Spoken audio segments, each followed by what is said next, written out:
Welcome back to season 3 of the Sober Motivation Podcast. Join me, Brad, each week as my guests and I share incredible and powerful sobriety stories. We are here to show sobriety is possible, one story at a time. Let's go.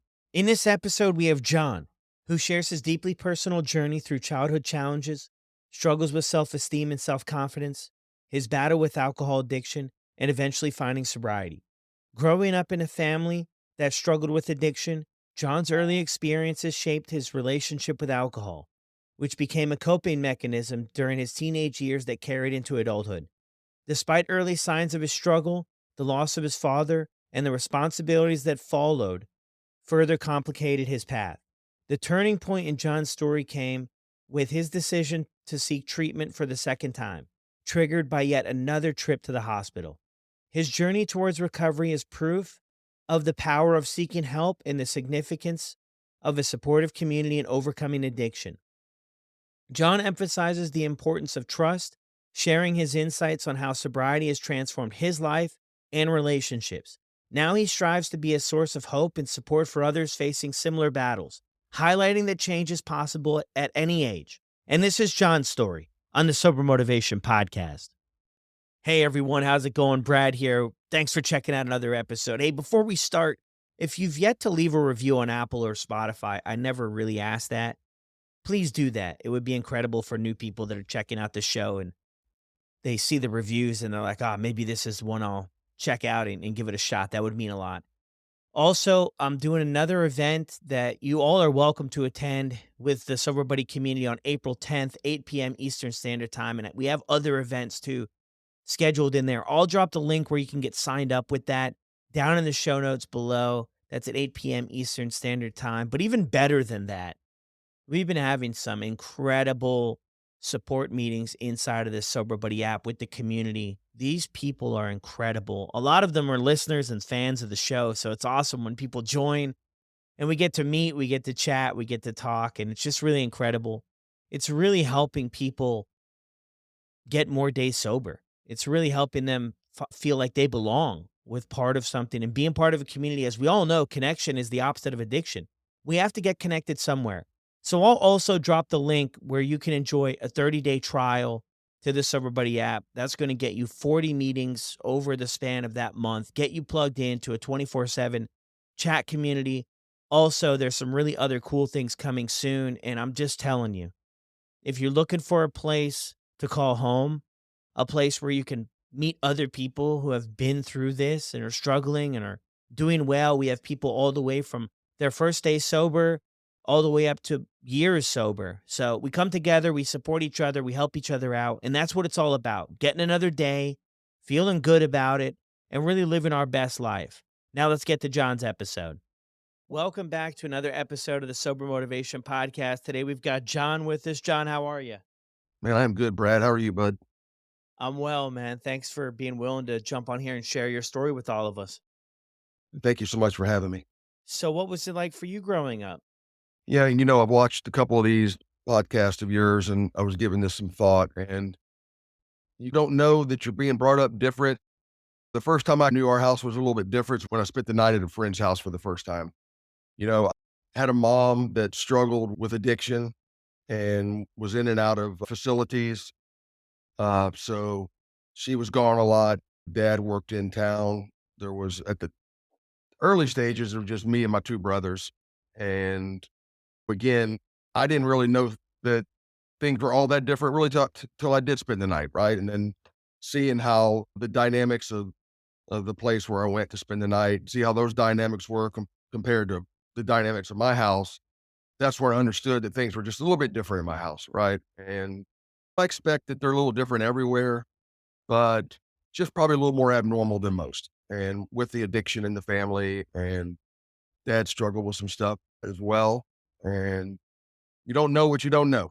And it was a lot of fending for ourselves. And I'm the oldest of four now. And my sister came along a little bit later.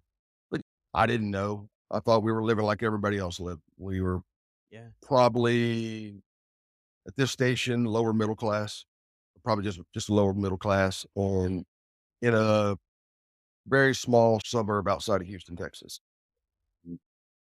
I guess I would say that I saw something really at a young age. I saw something like a book or something I read, and it like on the spine, and it said "At War with Self." And when I read that, I think I was third, fourth grade. At war with self, that made sense to me because I always felt like I was battling myself, even as a youngster, and that just seemed to make sense to me, and always been in my head. How did things look like for you with your school life? Everything went pretty good until about late middle school and then into high school. Got acne real, real bad, right? And really affected my self-confidence and in a way that's really hard to understand unless you really have bad acne. And the people that tell you it's really not that bad are the people that don't have bad acne, and it can really weigh on you. It definitely weighed on me, and red hair, I'm pale, and I now have all this acne, and so I'm different and not really feel like I fit in, and frankly, very embarrassed of the acne. It definitely affected my early ages, and at that time in the '70s, there's not a whole lot of treatment really for acne like there is nowadays, and Yeah. so I dealt with that for the most part, had friends, no issue there, played sports, did decent, not a ton of parental involvement because of the aforementioned things, with mom being gone a lot and dad working in town. So on our own, for the most part, getting rides to and getting rides back. And but for the most part, early high school was awkward to begin with, right? It's already awkward. And then you throw in things like that, and it can be tough. And you're just trying to fit in. And I just did the best I could with that. Yeah, no, so true. Can relate to you with that. I was just trying to fit in for so long, just trying to fit in and be just find a group of people that would accept me and you have a place with a group of people. And where do you go after high school then? I went off to school and about 3 hours away.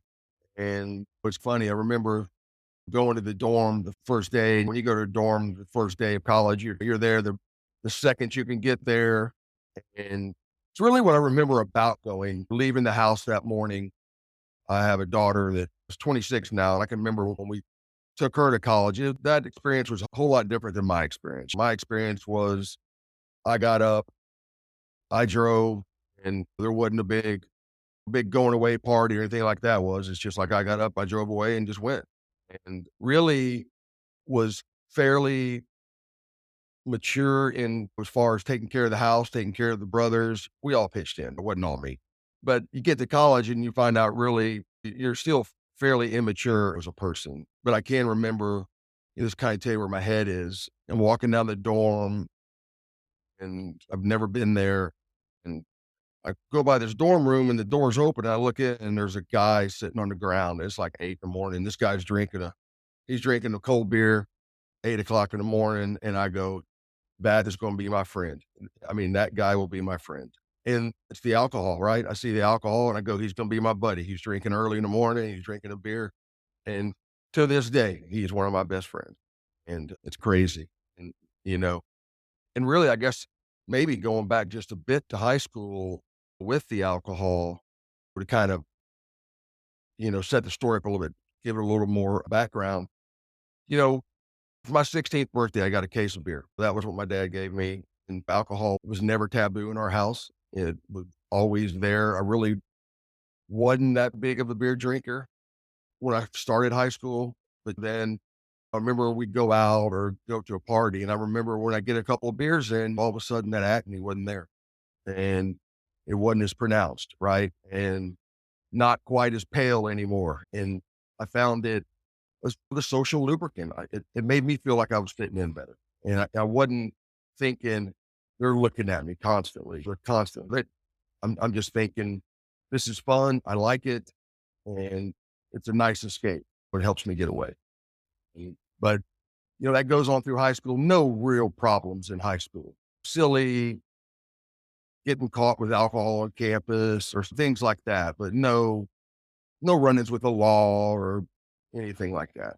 And that was fine. Go to college and away for the first time.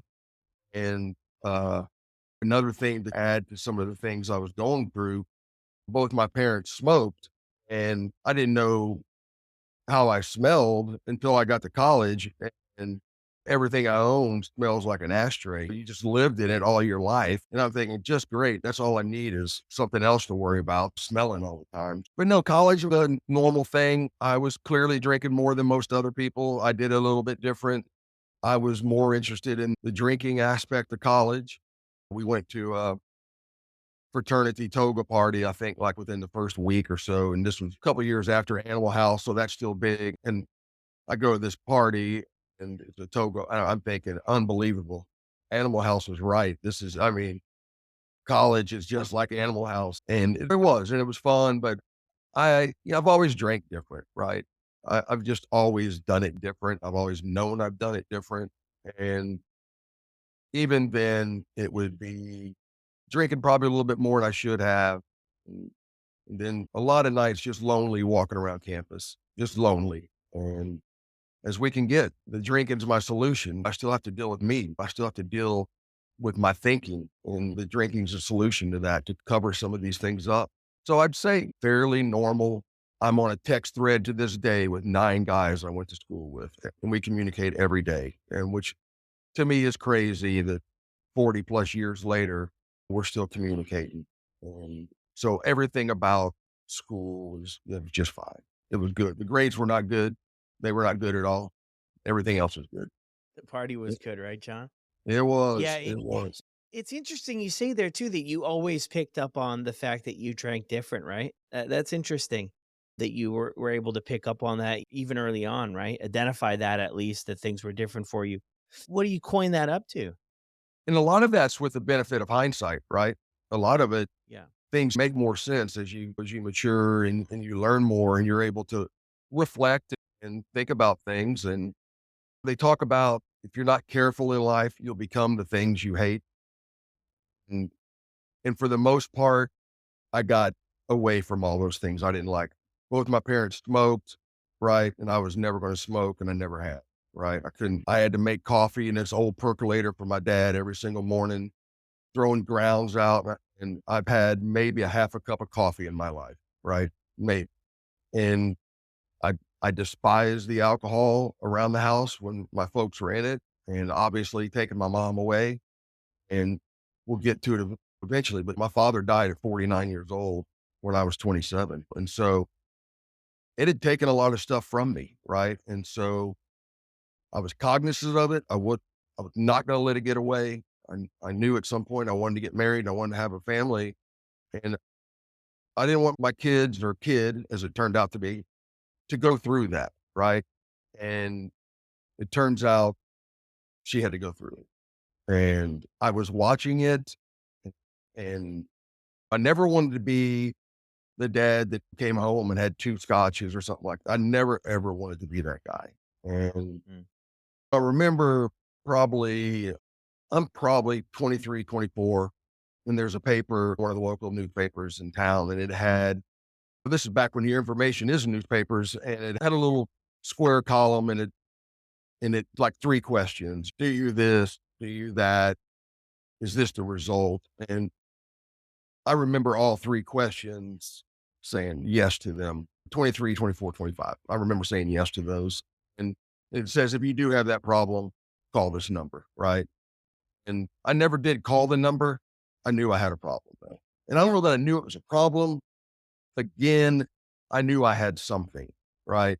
And I mean, I was young. I played a lot of sports in a lot of rec leagues and a lot of basketball and a lot of softball. And drinking was just part of what we did. It's and the happy hours and things like that. But it seems like other people were able to take a day off here and there, right? And like we've been going at it pretty hard. I'm going to shut it down for a while. I was just never that guy. I never shut it down. And Yeah. I just always wanted it to keep going, right? I just wanted it to keep going. And I wish that it wouldn't have turned the way it did. And I'm sure most people that get into this are not looking to get into this. Again, I was cognizant of what I did not want to be. And I pretty much came exactly what I did not want to be, what I resented Yeah. and what I frankly despised. Yeah. That's interesting as well because I was talking with somebody else. So this is a long time ago on the show. They shared stories similar, right? They had grown up with folks that were heavy into drinking. They had a really bad experience with it, so on and so forth. And I pitched that question too about what's the reason why we end up following in these footsteps too? And their response was that that's just what they had known, even though it wasn't what they wanted to become or to be. It's just what they had known, what they were maybe comfortable with. I think too, I don't know if you can relate to this, but we get comfortable with the chaos in a strange sense, right? I reflect back on my story and I'm like, man, when I first got sober, it was really uncomfortable because there wasn't the chaos. And I had to catch myself at times trying to create chaos to feel comfortable. That's a really interesting thing. And where do you go from here then? This is also different, right, than the times we're living in now. I mean, for some of our younger listeners, I mean, a newspaper, what are those things anymore? And you read these three questions about if you're struggling to, or a little questionnaire to reach out for as you answer yes to all of these. And even at that time, you have a sense that something's up here, that life would probably be different or better or whatever without drinking alcohol, but it's hard to put it down. And then the other thing you mentioned is that things being normalized. It's just normal to go out, do sports after you play, after you do your workout, everything. It's like have a drink, right? Have a drink and socialize and everything. So where do you go from there in your life? Like after college, then in 24, 25, like what do things look like for you then? Yeah, and so at that point in time, things are going pretty good. I'm at my kind of first job, right? And things are good. I'm not thinking about the future. I don't really know what I have planned, and I'm not sure I still do, if I'm being honest. And I guess where it went would be my father. And you mentioned the chaos, and our house was chaotic. It was just people coming and going, and not like sinister elements. We all our friends and all our buddies, and let's be honest, you could drink at our house. And when the '70s was the '70s and into the '80s, it's a different time in America, right? As long as the parents watching things, and for the most part, you're not really even thinking about drinking and driving at this point, right? And I remember going to prom in high school, and we went to champagne parties before we even went to the prom. So, I mean, you're picking a date up and going to drink, and when parents know you're driving, and just different times. But we fell on some tough times. With the economy in the early '80s, and in America was rough. My dad was a civil engineer, kind of work slowed way up, and things got really tight. And my parents separated, and I'm not in the house anymore, but we're still that. And my dad called me over on a Saturday. It was actually really late July. And my dad called me over on a Saturday, and I walked in, and he's at the kitchen table, and we sit down, and he's just like, "Bubba, I want to talk to you about some stuff." And I'm not thinking anything. My dad's 49 years old, right? And so we went over some things, some very personal things, kind of some things that secession type things, like what happens if, and things that he expected of me, and were certain things to happen. And I'm just like, yeah, dad, whatever. I mean, sure. Yeah. I mean, and a couple days later on August 2nd, my sister calls me frantically and tells me to get over to the house. And my apartment wasn't that far. And I get over to the house, and I come in, and my dad's in his chair, and I can see that he's had a very serious event. And he's already paralyzed on one side. And I go down there and get on my knees, and we're able to talk for just a bit, right? And I still not really thinking things. The ambulance comes. My sister's 14, so I'm trying to deal with her not seeing a lot of the stuff that's going on. She'd saw a lot of it before we all got there, or I got there at that point. And they took him to the hospital, and I get over there, and several hours later, the doctor comes to me, and he goes, "I'm just going to be honest with you. This does not look good. It just did not look good. And how about we watch him for the night? And if something happens, we'll call you, but just go home and put some thought into some things. It's not really good right now." And so I went home, and it was just me and alone. And I've done a lot of reflecting on this, and I've done a really try to deep dive back to that one night, which was at that point was the worst night of my life, right? Because I knew what was going to happen. I knew, I knew the inevitable. And I've often looked back to see if on that worst night of my life, if I drank, right? What did I do when life really needed me? What did I do? And I didn't drink that night. And I went to the hospital the next morning, talking to some folks, and then the doctor said, "Hey, listen, we're going to take, we need to take him off support, and we're going to see if we're going to see what happens. And but you need to sign some paperwork." And I said, "What is this paperwork?" And he goes, "You need to sign this paperwork so we can take your dad off life support." And that was pretty heavy. And I knew what I had to do. My dad had always told me his wishes, and I knew what I had to do. And to this day, that's the hardest thing I've ever done. And I signed that piece of paper, and I was just raining down on top of this paper, right? And signed it. They went in, and he told me, he goes, "We're going to let him go for a minute. If something happens, we'll fire it back up. But if nothing happens in a minute, we're going to let it go." And so me and my brothers went in, and he was on life support. So there was no communication with him. And we just talked over him for a little bit and left. And doctor came out a couple minutes later and said, "He's gone." And, then it's just, now it's on, right? Now I have, because one of the things I said I would do was take custody of my 14-year-old sister. And so now all of a sudden, from within a week, talking about, yeah, I'll do that. And a week later, it's a reality. And I'm trying to do a funeral. I'm trying to plan all this stuff. And as they say in certain circles of recovery, life got real lifey. And I just had to move on and really, I'd say, put my life on hold for a few years, trying to get my sister out of high school. Me and one of my brothers moved in with us, and our goal was to get our sister out of high school. And then we did. And, but at that point, just keep going. And I'll fast forward. I meet somebody and on New Year's Eve, 1994, and November of 95, we're married. And a couple of years, about a year or so later, our daughter comes. And in 1998, our daughter came. And things went fine. Everything's good. And I'm still drinking more than I should. I don't know. It hasn't got to where it's going to go. And, and I actually know, I'm fairly certain I know the night it turns. And it was the night that my wife turned 40, and we're at a local steakhouse. And up until that night, for the most part, I'm just drinking beer, right? Because I told you, I don't want to be that Scotch guy. I don't want to be that guy. And and that night, we're at the restaurant to celebrate my wife's birthday, and a waiter walks by, and he's got a little drink with a lime in it. And he walks by, and he's our waiter, and he comes back by, and I go, "Is that a gin and tonic by any chance?" And he goes, "Yeah, it's a gin and tonic." I go, "You know what? I want one of those. I want one of those." And like a good alcoholic, I had two of those, right?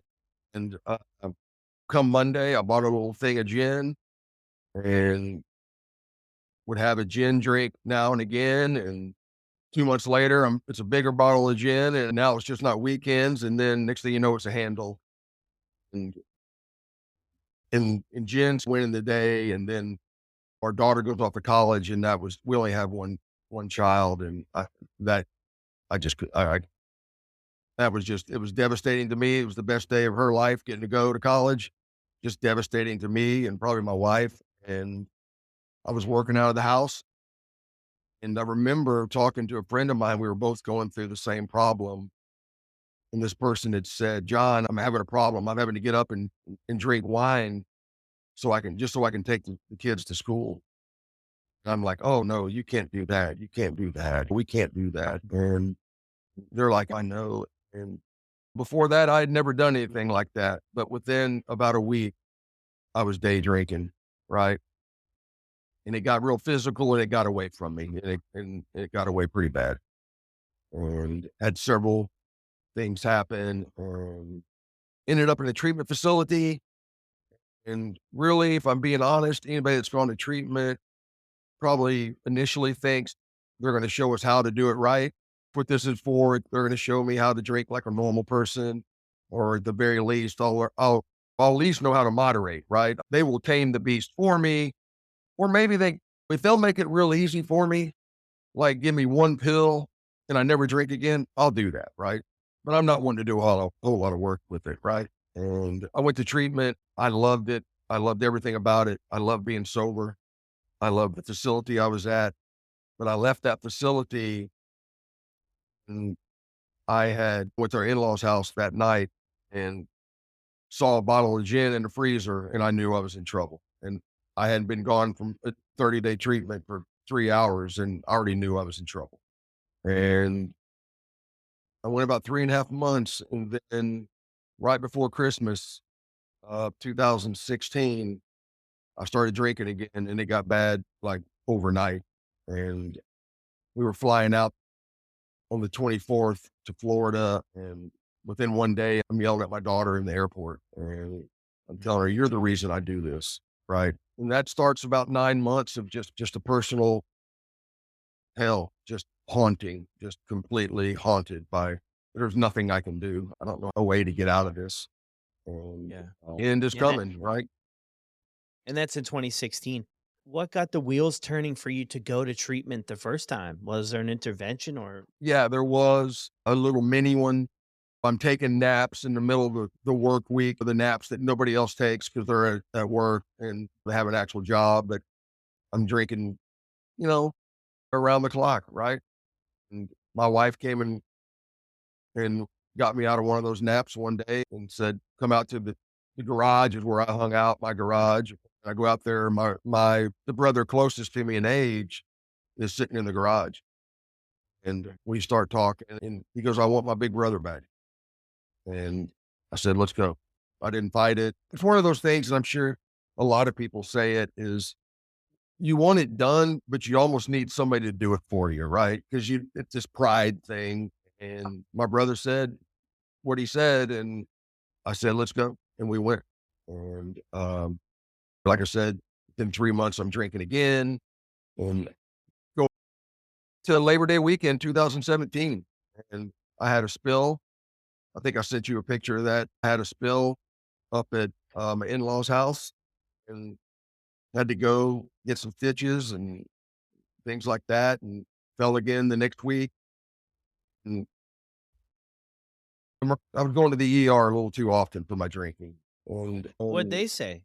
What'd they say? Did they just patch you up or did they mention anything about the drinking? they would, in the hospital in front of my neighborhood, I think I've been there several times, and it's almost like there's, I'm not saying disdain, but it's just like, "You again," kind of like, and it we just ended up there one day, and the doctor took my blood, and when they take your blood, you're done. I mean, there's no lying, blood that tells all. And he came back and said something like, "You have the equivalent of like 27 drinks in your body." And I'm saying, "No, I don't have 27 drinks in my body." And he leaves, and I think I'm arguing with my wife saying, "No, I have like 24, but not 27. That's my thinking. I'm arguing that. And Yeah.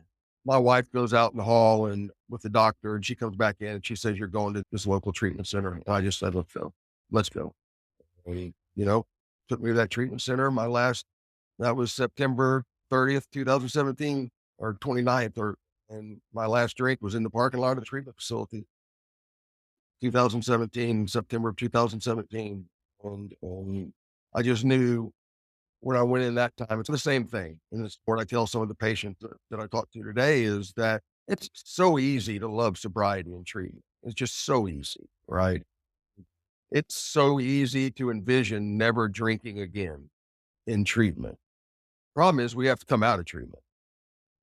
And about the time you hit the bricks, life comes back at you, and it comes back at you hard. And I'm going in there and I'm thinking, you just get me stopped. If you can get me stopped, right? Because what the treatment facility did for me, Brad, is what I couldn't do for myself. The treatment center protected me from me. I couldn't do it.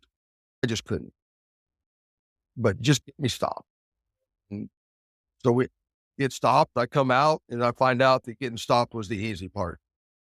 And the hard part is living life without alcohol.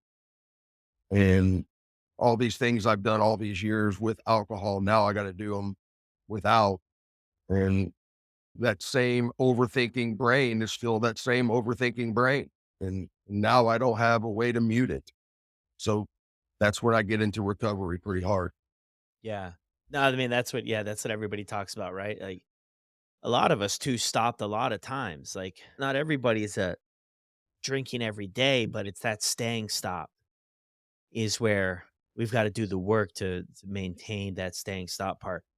Hearing all of this too, this might be going back in things, but you shared the story with your dad. Is your mom around in your story here? Like years back there, or are you guys were you guys connected or anything?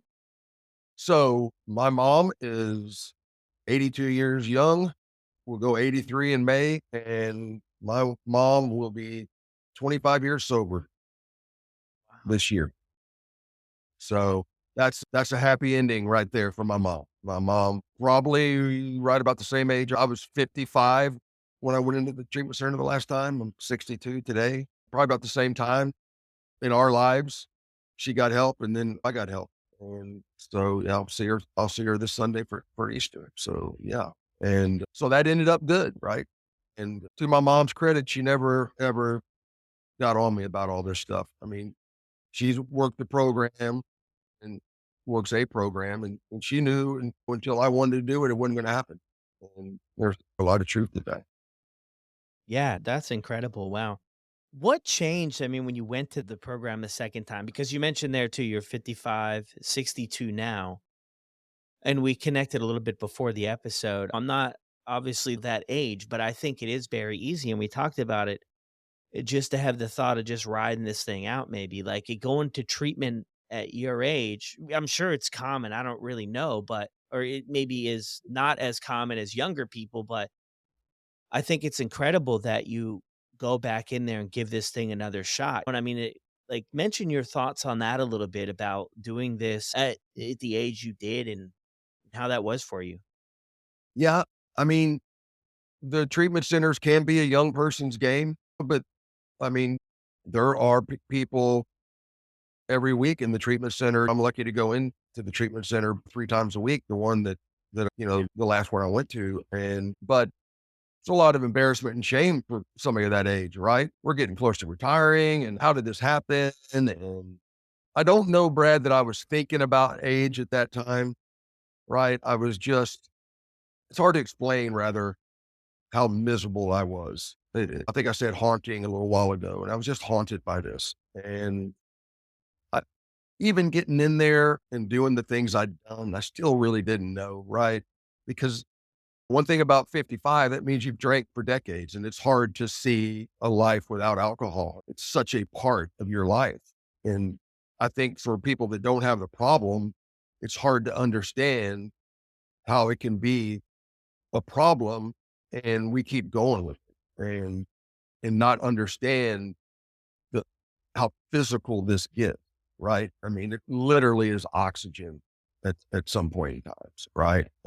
So I don't know that I thought about it, but there's a man that came in the first week I was in there, and he had a decades and decades of sobriety. And I thought he was a fool. I'm like, why are you in here with 30, I think he had 35 years of sobriety at the time. What are you doing in here? Right? Why would you be here? And same man came in following week, and I got to hear his story, and I then understood. And about that time, I heard what he said, and I go, I'm going to do this. I'm just going to do this. Right. And their way works. My way does not work. Clearly, these people that are coming in the treatment center are so doggone happy. And the things that are so tragic to me, they're laughing about. Right. And I didn't understand. I just wasn't in on the joke yet. Right. I didn't understand because I'm still thinking I'm the only guy in the world that feels the way I feel at 55 years old. I didn't understand the happiness at some of the meetings. I didn't understand it. I was put off by it. And I started reading some things. And I started getting to understand that I drink because I essentially like the effect produced by alcohol, right? That's why I drink. I don't drink because the dog died, right? I don't drink because my dad died, right? Those are excuses for me to do what I want to do. And I drink because I want to change the way I feel. And I often think about Pink Floyd's song, Comfortably Numb. That's the state I wanted, comfortably numb. And that gentleman coming in there, I just said, I'm just going to do what they asked. And so I did it.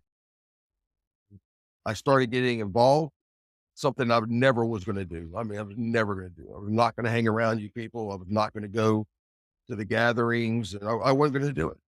Now my sobriety is 100% built on me doing everything I swore I would never do. And I'm so fortunate to be able to give back. And part of talking to you and agreeing to doing this was the fact that I am 62. I'm sober. I feel like I am at 62 years old. I feel like I'm the best version of me that I've ever been. And I want to be a value add for the rest of my life. And I think I was a drain. I think I was I think I was a net negative in life for a lot of people. And I want everybody to remember me in the latter part of my life, however long that is. Right. And, and I want my wife to get up at any service I have, and I want her to say, John died sober or John died drunk. I want her to say it because it's important to me. We face horrible odds. I think you're well aware of that. But if we do what we need to do, those odds, they go way up, right? And, Brad, I always thought I was kind of a good guy, right? I've always had a pretty big heart. It's a different kind of heart today, right? It comes without any expectations whatsoever. I don't want anybody to feel the way I felt ever again. And and to know that there's people out there, and maybe there's a 55-year-old or 50-year-old out there and just embarrassed and no way. And I want to be somebody that people can come to and say, how do I do this? How do I do? And because somebody did that for me, right? And if I was invoiced for all the help I got from all the guys and gals, down here Houston way, I could never repay it. I mean, how do you repay somebody for saving your life? And maybe there's a better version of me yet to come, you know, but right now I don't love myself, but I'm liking him a whole lot better than I used to, right? And I still have my flaws, and and I still have that. I think you and I were talking about my head is this big Zoom screen with 48 people talking, and that's my head, and I still have that. And I still have a lot of the same thoughts that I've had all my life, right? I don't cover them up anymore. I try to deal with them. My wife might say you need to deal with them a little bit more, but I do try to, right? Yeah. Now that's beautiful, and having the opportunity to give back and to other people and having that experience where other people that came before you, kind of put their hand back in the fire to help you out of it. We see how important it is to reach back and help the next one. And I mean, that's the whole thing here is that we felt so bad in that place that we don't want anybody to have to feel like they're alone in it. It's such a tough spot to be in, and then you get hooked in that cycle, and then it's just time just flies, it just flies by. And Mhm. in letting people know the help. I mean, if someone's listening to this episode here, John, and they're struggling to either get or stay sober, what would you mention to them? Trust. You need to trust. And sometimes I use this analogy with people new in sobriety, in the program I'm involved with, all they want to do is help, right? You walking off the street, they want to help. And I say, stand up, get on a 10-foot desk, put your back to us, and just fall. Just fall. Because I promise you, we'll catch you. We'll catch you. And we'll set you up right, you know? And the I don't see sobriety in myself really. I mean, I said I think I'm the best version, yeah, but I don't really see sobriety in me. Like, things willing, I'll have 7 years of sobriety this year. I get more satisfaction out seeing somebody getting 30 days than anything that's ever happened to me. And seeing somebody that I've watched, been fortunate enough to see from day one coming into a center and to see that person get a year of sobriety, I can't be, it does things for me I can't ever express.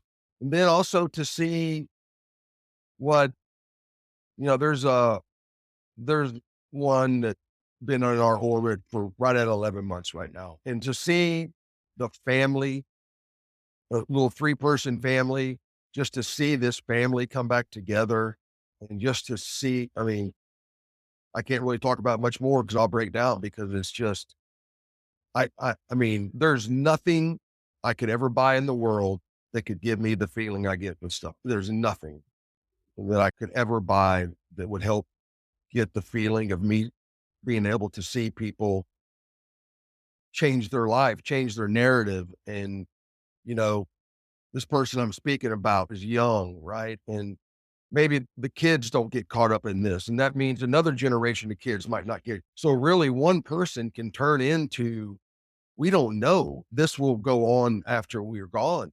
And so circle back to your question, fall back, trust us that we know the way and it will take you. And I use symbolism a lot where I got this little turtle with a little turtle on the back, right? And, you know, we'll be the big turtle for the time being. You be the little turtle and we'll carry you around till you can be the big turtle yourself. I use that when I go in there because some of those symbolism really helps where words never can do it. It'll be hard. And but kind of the thing I go one day or day one, it's up to you to decide, you know, you want to do it, we're there and take that leap. And I'm not going to tell you it's going to be easy. I won't do that. I will tell you it'll be worth it. I promise. Yeah. Beautiful, man. Yeah, I love that. It's so worth it. It just reflecting back on while you're sharing that there, I'm just reflecting back on things here, flashbacks for how things used to be and how things have been and how things are now is just it's a completely different like for me anyway, I don't even recognize the person that I used to be. That it's so far. I really have to dig deep even to, get in contact with that person to see how things used to be. So, I mean, it's incredible. Sobriety is the pillar that changes everything, and it's got to come first. And if it does, then other things in our life will improve, and we'll start to see some benefits. But I'm with you too. Like you have to trust people in whatever circle it is, and whether it's fellowship, whether it's a therapist, whether it's a supportive community, in your area or something online, you have to go out there and ask for help and just trust people that trust that that they found a way out and they can help you do the same thing. But it's so hard, I think, 'cause sometimes we just say that so freely, but it's so hard to throw yourself out there and put the pride and the ego and everything aside that, hey, we tried everything and we just can't get it and I need some help. Wrapping things Yeah. up here, John, is there anything that we missed that you want to mention? Yeah. I was just thinking, you know, the one thing I didn't know, and I know it seems silly, I just didn't know that there were so many people out there just like me. And you hear it a lot, but I could be in a room of 100 people with a smile on my face and feel like the loneliest guy in the world, because I know nobody understands what I'm going through. And you come in and you hear people and you read some literature and you go, my gosh, the same thoughts I've had, they had 100 years ago, which means they had them 100 years before that. And I think it gets easier when you know you're not alone. And I have more friends than a man should have. I have so many lifelong friends, right? But there's things I couldn't talk. I could talk to them about it. They wouldn't understand it. I can talk to me and you. We didn't know each other. We talked the other day, and we're speaking the same language immediately, right? And it's almost like there's this commonality, right? And and when you come in, your language is no longer foreign. Your language, we know. And it's funny to watch them, the new ones come in because it's always the same. And you won't believe what I was doing. Oh, we'll believe it. All right. We'll believe it. Right. Because chances are we've done it. And I don't know, whatever, if you're in a recovery community with some time and some fellowship, you're not going to find a better group of people. And you will not find another group of people that will help you, period. Period. period. Mm. And I couldn't not drink. It was impossible, right? I didn't want to. And I think people who don't have a problem understand. I didn't want to drink. I couldn't stand drinking, hated drinking, right? But I could not, right? Now you could pour it over my head and it wouldn't do anything to me. It's not a solution for me. It's not a solution. It's never made anything better, never worked. It's never changed, right? And it's not going to change. Again, if you're older and you're scared, I'm here and I'll do whatever I can for whoever.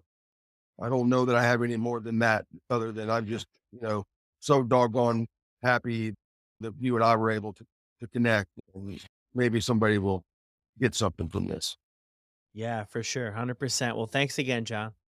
Brad, thank you so very much. I really appreciate you and everything you do. Thank you. Well, there it is, guys. Another incredible episode here on the podcast. I'm going to drop John's Instagram. Yes, Instagram.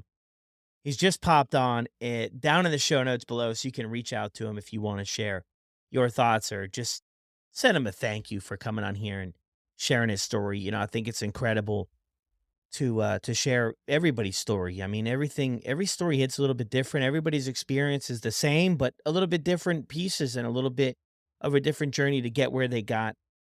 I got this incredible message from actually, what I consider a friend of mine, Phil. And he says on it, you make everyone you interact with feel like you're their best friend. You have a gift. And I just was thinking of that, for a second. And I'm thinking about, why is that? Why are relationships so important in my life? And I always reflect back to how lonely I felt and how worthless I felt. Well, I didn't even feel worthy of the space I took up in the world.